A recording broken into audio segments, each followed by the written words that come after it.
Today we're going to talk about some back bends, which are one of my very favorite things to do in yoga, so I'm very excited. So we are going to start with our bridge pose. And just a note on this, that I would never do bridge pose or any kind of back bends without thoroughly warming up your spine. So if you have not warmed up your spine, give yourself some cat-cows or just some side bends or something. Get your spine moving before we go into back bends. So we're going to start with our feet planted on the floor, knees facing up towards the ceiling, feet about hip width apart. And you can play a little bit with, if you like it wider, a little narrower, not so much, but hip width apart.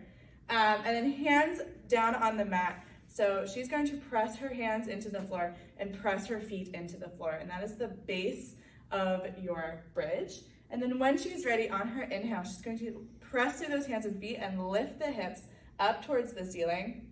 You can see that she has this really nice shape from her knees down to her shoulders. Lifting the hips as much as you can. You can also support this with a block. So she can grab that block and put it right under the hips and kind of settle in on that block.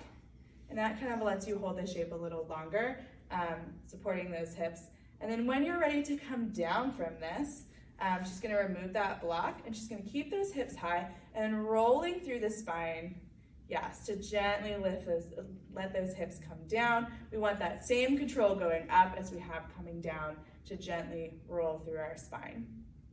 If we want to take this to a wheel, we're going to keep those feet planted. You can take them a little bit wider. You can take your toes out to the side. That feels a little bit better for you. She's taking those hands under the shoulders. And you'll see that her elbows are pointing straight back. She's not pressing them out to the side. And that same press down through the hands and feet, that same lift up through the hips. She's going to press into her hands and feet, lift those hips up to come into her wheel. And you'll notice here that she's not dumping into her knees. Can you do it indirectly for a moment? Yeah, it feels awful, I know. Go ahead and shift that back. You want to make sure you're not dumping into your knees. Let your knees stay over top of your ankles and trying to stack the shoulders over your hands and pressing the chest through the hands. So if you sink the chest in, do it incorrectly for me for a moment. Yeah, that puts a lot of pressure on your arms and you're not quite getting that full back bend. So pressing the chest through, you can come on back down. Same thing, we're gently releasing ourselves back down to the mat, not dropping ourselves down. And that is our bridge and our wheel.